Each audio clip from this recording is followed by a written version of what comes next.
찜질방 쿠폰 횡령 사건이 있었어요. 10개를 모아서 자기가 이제 돈을 받고 쿠폰을 주는 사건이에요. 근데 이게 10년 동안 누적이 됐는데 10억 원을 횡령한 사건이 됐습니다. 이게 횡령 배임 범죄의 포인트인데요. 보통 범행이 이루어집니다. 최근 43억 원 횡령 혐의로 고발당했던 황정음 씨에게 검찰이 징역 3년을 구형했다고 합니다. 대체 어떻게 된 일일까요? 그리고 정말 횡령이 맞을까요? 제가 지금까지 횡령 배임 사건만 한 수십 건 해봤는데요. 이런 사건만 해도 많은 분들이 왜 자기 회사 돈 쓴 건데 이게 왜 횡령이지? 이렇게 생각하시거든요. 근데 횡령과 배임은 생각보다 훨씬 많이 가까운 곳에서 벌어지고요. 회사의 채권자들 입장에서는 손해를 입을 수 있기 때문에 횡령으로 처벌을 할 수 있는 거거든요. 이런 건 직장인, 자영업자 누구에게나 내재된 리스크입니다. 법인하고 개인하고 예를 들어 뭐가 어떻게 다른 거죠? 법인격이라고 해서 우리 민법은 개인과 법인한테 별개의 법인격을 부여하고 있어요. 예를 들면 법무법인 공감과 김률은 별개의 법인인 거죠. 그래서 법적으로는 제3자처럼 취급이 됩니다. 저희도 법인을 운영하거나 그 직원이면 남의 일만은 아니네요. 회사 돈으로 개인 밥값을 처리했다. 사장님 몰래 카드로 택시비를 긁은 적 있다. 1만 원이라도 그게 횡령일 수 있어요. 나중에 채워넣으려고 했어요는 법적으로 반론이 되지 않아요. 나도 모르는 사이에 형사처벌을 받지 않으려면 오늘 영상 꼭 주목해 주시고요. 횡령과 배임, 실생활에서 벌어지는 실제 사례들까지 전문가의 현실적인 조언 들어보겠습니다. 횡령, 배임, 말은 참 많이 들어봤는데요. 둘이 같은 범죄인가요? 다른 범죄인가요? 비슷해 보이지만 다릅니다. 횡령은 남의 돈을 몰래 내 돈처럼 쓰는 것이고요. 배임은 내 이득을 위해서 회사와의 그런 신뢰를 저버리는 행위거든요. 예를 들면 어떤 게 있을까요? 예를 들어 제가 어느 회사의 자금 담당자예요. 근데 그 돈 일부를 제 개인 계좌로 보냈다. 이건 횡령입니다. 반대로 회사 대표님이 어디 가서 누구랑 계약을 체결해 와 라고 했는데 그 지인이랑 짜고 업계약을 체결하고 차액을 되돌려 받았다. 이런 건 배임입니다. 요즘도 그런 사건들을 봤나요? 네, 횡령 배임은 정말 많아요. 그리고 이슈가 되었던 사건들도 기사에 많이 나오잖아요. 예를 들면 회사의 재무팀장이 2년 동안 2,215억을 횡령했다던가, 올해 상반기 시중은행에서 횡령 사기 등 피해액이 1,700억 원을 넘은 걸로 조사됐고요. 경매 보강금 법원 직원이 14억을 빼돌려서 스포츠 게임에 썼다거나, 또 분실 신고로 모인 돈 5,400만 원을 생활비로 사용한 경찰서 직원이라던가, 규모도 크고 복잡한 사건부터 다양한 횡령 배임 사건들이 많아요. 그럼 배임과 횡령 두 개가 동시에 성립이 되는 건가요?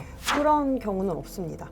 두 죄는 범행의 객체나 태양이 완전히 달라요. 횡령은 재물을 보관하는 자가 재물을 가져가는 거고, 배임은 타인의 사물을 처리하는 자가 자기가 이득을 취하거나 제3자로 하여금 이득을 취하게 하는 것이거든요. 실제 근데 사건을 하다 보면 재물이냐 이득이냐 이렇게 모호한 경우가 있어요. 그때는 검찰에서 주의적으로 횡령, 예비적으로 배임 이렇게 선택적으로 기소를 하기도 하고, 법원이 검찰은 횡령으로 기소를 했는데 배임으로 판단을 하는 경우도 있어요.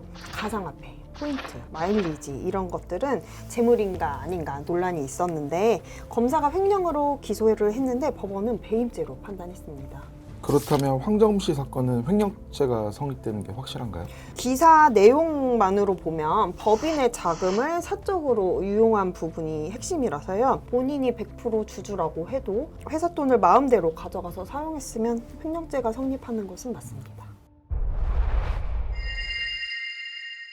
그럼 변호사님이 실제 맡았던 사건 중에 기억에 남는 횡령이나 배임 사건 뭐가 있을까요? 되게 옛날 사건일 수도 있는데 찜질방 쿠폰 횡령 사건이 있었어요. 9회 결제하면 이제 10회는 무료인 거예요. 그래서 직원이 손님들이 이렇게 이용을 하면서 쿠폰을 주면 10개를 모아서 자기가 이제 돈을 받고 쿠폰을 주는 사건이에요. 근데 이게 10년 동안 누적이 됐는데 10억 원을 횡령한 사건이 됐습니다. 티끌모아 태산이네요. 네. 이게 횡령 배임 범죄의 포인트인데요. 횡령 배임 사건은 보통 장기간 꾸준히 범행이 이루어집니다. 그래서 바늘도둑이 소독된다고 사업주가 발견했을 때에는 피해액이 수억 원에 이르는 경우가 정말 많아요. 이렇게 되면 횡령 피해도 있고 세무조사도 받고요. 누락된 매출세액에 가산세까지 붙여서 추가 세금을 부담해야 되거든요. 근데 정말 화가 나는 거는 이런 사건들을 행한 빌런 직원들은 사실 금액을 1원도 변제 안 하는 경우가 많아요. 그리고 사업주를 오히려 역으로 고소합니다. 근로기준법 위반, 모욕했다, 폭언했다, 괴롭혔다, 임금 체불했다, 하지도 않은 연장근로 주장하기도 하고 소송까지 제기하는 경우도 되게 많아요. 듣기만 해도 화가 나는데 혹시 이런 사건 또 있을까요? 저 진짜 날이 새도록 말할 수 있어요. 1년에 한두 건씩은 꼭 있고요. 예를 들면 주문 제작 상품을 견적을 내는 직원이 있었어요. 회사 돈으로 주문 제작 상품을 결제를 하는데 물품 대금은 자기 계좌로 이제 지급받았던 거예요. 이것도 13년 동안 피해액이 10억이었거든요. 근데 사업주는 세무조사 받고 그 10억에 대한 가산세까지 물게 돼서 굉장히 엄청난 피해를 입으신 사건도 있었고요. 타이어 원료를 이제 중국에서 수입을 하는 담당 이사가 중국에서 수입하는 고무 재료 대금을 부풀려서 계약을 체결하게 한 거예요. 그리고 거래처로부터 이제 차익을 교부받았죠. 3년도 안 된 범행 기간 동안 피해액이 20억이었습니다. 지금 말씀드린 사건 모두 이 범행을 한 직원이 대표를 근로기준법 위반, 퇴직급여보장법 위반으로 고소까지 했고 민사소송도 걸었어요. 그리고 피해 회사는 모두 세무조사를 받고 세금도 내고 또 가해자로 수사까지 받는 이제 사중부를 막 치른 거죠. 이 중에 배임에 해당되는 사건은 어떤 건가요? 타이어 회사 사건이 배임 사건이에요. 회사의 이사가 회사의 사무를 처리하는 사람이 되는 거고 정당한 대금보다 부풀려서 회사 자금을 쓰게 했잖아요. 그리고 회사는 부풀려진 금액만큼 손해를 입고 제3자나 거래처 행위한 직원은 그만큼 이득을 얻었죠. 정연적인 업무상 배임죄입니다. 제 생각에는 이거 절도랑 좀 비슷한 것 같은데 차이가 좀 있나요? 세 가지 범죄의 차이는 절도죄는 타인의 물건을 훔치는 거예요. 그리고 횡령은 내가 보관하고 있는 타인의 재물을 훔치는 거고요. 배임은 타인의 신뢰를 배반해서 이득을 취하는 거예요. 그럼 맡긴 거냐, 훔친 거냐, 무엇을 얻었느냐 이 차이는? 네, 무엇을 배반했냐 이런 것도 있죠. 사업주는 그러면 112 신고부터 해야 되나요? 아니에요. 그 전에 직원을 부르셔야 돼요. 너무 화가 나시겠지만 감정적으로 대응하시면 안 되고요. 사실관계 파악과 증거 수집이 우선입니다. 일단 가해자랑 자연스러운 대화를 먼저 시도를 해봐야 됩니다. 거래처 다른 직원이나 고객들로부터 이런 이야기를 들었어. 세무서에서 이런 해명 자료를 제출하려는 공문이 왔는데 너의 계좌가 써 있는 것 같아. 네가 관련된 게 맞아? 너가 한 게 맞아? 이렇게 물어봐서 수법부터 일단 파악을 해야 돼요. 녹음은 필수고요. 의외로 가해자들은 사업주가 신고하기 전에 불러서 이렇게 진솔하게 대화를 시도를 하면 순순히 자백을 하는 경우가 훨씬 많아요. 이럴 때 계좌, 입출금 거래 내역 이런 것도 확보하시는 것이 저는 포인트라고 생각해요. 너가 횡령한 금액과 너가 개인적으로 쓴 금액을 구별을 해야 되니까 입출금 거래 내역 줄 수 있어. 이런 식으로 요청을 해서 확보를 하시면 좋죠. 만약에 이 직원이 다음 날부터 잠적을 해버리면? 그럴 때 또 그냥 퇴사 처리를 해버리시는 분들도 계시거든요. 근데 그렇게 하시면 안 돼요. 일정 규모가 되는 사업체에서는 부당해고가 될 수 있기 때문에 징계 절차에 회부하고 해고는 선언으로 통지를 해야 되는 그런 근로기준법상의 의무는 다 하신 다음에 법적으로 문제없게 내보내셔야 합니다. 피해 금액이 좀 작아서 변호사 선임이 좀 망설여질 때도 있을 것 같은데 이럴 때는 어떻게 대처하는 게 좋을까요? 예를 들면 횡령 수법이랑 액수 그리고 이런 입출금 거래 내역이나 이런 객관적 증빙이 확보됐으면 적은 금액은 변호사 선임하지 않아도 돼요. 대신 어떻게 횡령을 한 건지 얼마를 횡령했는지 이런 식으로 특정이 안 되고 민사소송으로 증거를 확보해야 될 수도 있거든요. 바늘도둑이 소도둑된다고 말씀드렸잖아요. 이러면 10년 동안 수천 건이 범죄가 돼요. 변호사 도움을 받으시는 게 훨씬 유리하세요. 그럼 반대로 제가 배임이나 횡령을 했어요. 네. 그러면은 뭘 어떻게 해야 될까요? 저는 정말 잘못한 것이 맞다면 잘못 인정하고 최선을 다해서 피해 회복을 해드리는 게 맞다고 생각하거든요.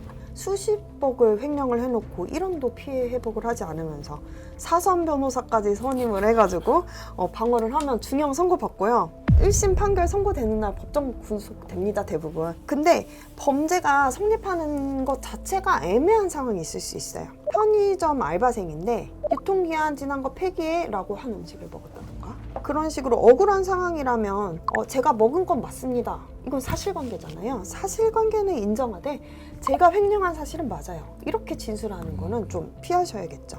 왜냐하면 이런 말 자체가 자백으로 간주되기 때문에 나중에 무죄를 법리적으로 다투기 어려운 상황이 있을 수도 있거든요. 만약 금액이 소액이고 저도 횡령이라고 이제 생각지 못한 일에서 만약에 고발을 당했다면 네.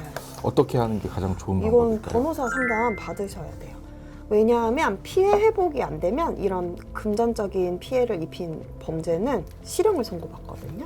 어떻게 인정을 하고 어떻게 피해 회복을 해야 될지 어떻게 선처를 호소를 해야 재판까지 안 받을 수 있는지 방법을 찾으셔야 됩니다.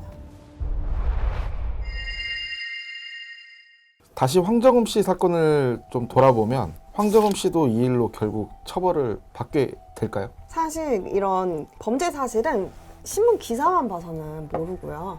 공소장이랑 증거 기록을 열람을 해봐야 알 수 있어요. 기사에 나온 내용을 봤을 때에는 황정음 씨가 개인이랑 회사랑 법인격이 다르다는 거를 간과하지 않았나 싶어요. 어차피 내 돈이고 내 회사고 나 돈 많은데 잠깐 쓰고 다시 넣으면 되지라는 이런 생각으로 시도를 했던 게 아닐까 싶고요. 이게 아니라면 43억이라는 금액을 바로 다시 반환을 하기는 어렵거든요. 회사 돈을 모두 변제했다면 그리고 제3자가 피해를 입지 않았다면 그리고 초범이면 선처받을 수 있을 거라고 생각됩니다. 혹시라도 생각지 못하게 이제 횡령, 배임 사건에 피해를 입거나 휘말리게 되신 분들에게 오늘 영상이 도움이 될 것 같습니다. 마지막으로 그런 분들께 좀 전해드릴 이야기가 있을까요? 직원이 나도 모르게 오랜 기간 동안 횡령했다. 이거는 신임하는 직원이었기 때문에 이런 일을 할 수 있는 거거든요. 그래서 이 신뢰관계가 무너졌다는 거, 배신당했다라는 거에 정말 힘들어하세요. 또 수사기관에서는 빠르게 수사를 안 해주거든요. 일단은 중요한 거는 이런 문제가 발생했을 때 나 혼자 고민하고 나 혼자 해결을 하려고 하면 절대 답이 내려지지 않는다는 거예요. 횡령이나 배임 문제로 피해를 입으셨든 가해를 하셨든 혼자 끌어안지 마시고 사실 도움을 요청을 하셔야 됩니다. 변호사로서의 그런 역할은 단순히 이건 죄예요, 이건 아니에요, 경찰 조사 받을 때 동석을 해줄 수 있느냐 없느냐 이게 아니거든요. 의뢰인의 상황에 맞춰서 그 상황에 맞는 최선의 방법을 찾아 드릴 수가 있으니까요. 김유일 변호사님의 오늘 현실적인 조언과 법률 이야기 정말 재밌었고 좋은 시간이었습니다. 감사합니다.